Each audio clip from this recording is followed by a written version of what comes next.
Jens Mostrup Rasmussen, Global Value Equities.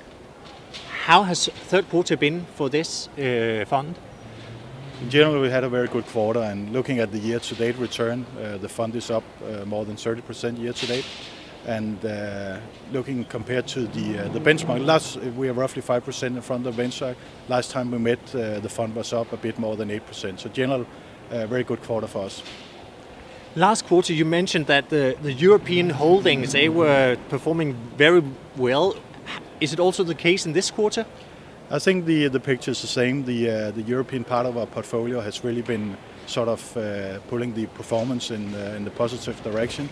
And obviously, it's also to do with the fact that we've seen sort of some of the features we mentioned with flight to quality and stuff we mentioned before. We think this is kicking in. So in general, our strong balance sheets, our proven track record earnings are really paying off now. It seems like some of the stuff we mentioned before is actually showing, and that's mainly been in Europe.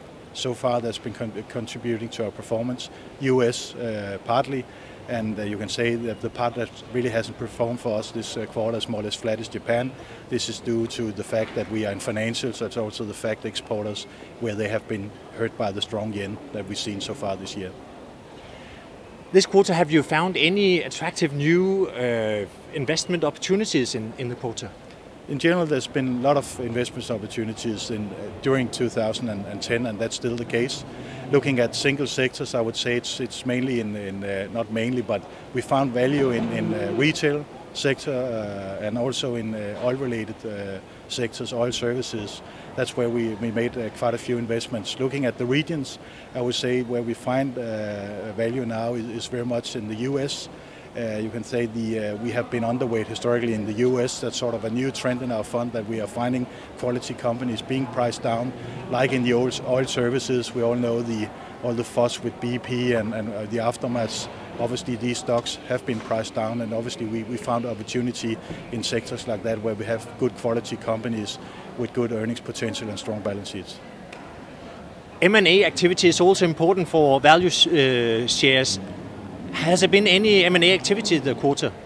There's a general pick-up I talked about the lack of M&A in Europe and the US. It seemed like this is coming back. We also seen signs of this improving in our fund. We had M&A activity sort of at least bids for companies in our portfolio and rumors of bids in Hucti, for instance, and also in Deutsche Postbank. So this is starting to materialize, and we also seen a strong pickup in general in Europe since we spoke the last time. So yeah, I would say yes, it seems like this is starting to materialize, and some of the things we pointed out are kicking in. Over the past few months, financial markets, they have been hit by fears of another crisis, a double dip. How do you look at this? I think there's still a lot of uncertainty in the world, and you couldn't rule out there would be more setbacks as we go. In general, I think we are moving in the right direction. Maybe the pace will be in a lower speed that people will anticipate, and I think that's a general phenomenon. So I'm not too fearful of the double dip. I think we are moving in the right direction. Maybe the growth in the future will be a bit lower in the coming years.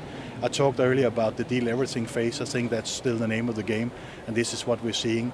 Strong companies will sort of benefit for the times that will come, and obviously the weaker ones who are not master in their own house, they're struggling. This is what we're seeing. So in general, I would say I'm quite optimistic for the outlooks for value stocks. If the growth is sort of in the low end, but still we have low inflation, it's actually a good environment for value stocks. If you should describe the health of the value equities, are they back to normal, or what is it? I think the case is that in general, people looking at equities in general, I think it's not back to normal yet. People are still concerned about the outlooks for equities. And obviously we have a lot of bad news flowing from time to time on macro stuff out of the EU nations, the US double dip scenario and all this stuff. But the general point is it's back to normal for a lot of the companies that we invest in, a lot of the value stocks. They have not lost their long-term earnings power, and the assets are intact more or less. And obviously they stand to benefit from a general upturn and in the economy that we sort of anticipate in the coming years. And what are your expectations for fourth quarter 2010? Obviously, you can hear that we are optimistic, and we think some of the features we've been missing in the markets in the past couple of years, the M&A activity, the pick-up in earnings, and sort of the fact that people have more appetite for doing this kind of transactions are kicking in, and obviously this is having a positive effect on our portfolio. We also seen this in the quarter, even though we had big concerns about the Euro region, and we have a lot of exposure there. We actually performed very well because it's been very much about the fundamentals in the companies, and obviously this benefits our investment style. We talk with each other each quarter, and normally you end up saying it's still buying time for value equities. What do you say today? I would say it's still buying time, and there's opportunity out there. It's a good time to get exposure to equity long term, and I think with sort of what we have been through on the value stocks in the past with a big downturn and looking at the prices, this is offers good opportunity to perform good long-term returns going forward. So it's still buying time.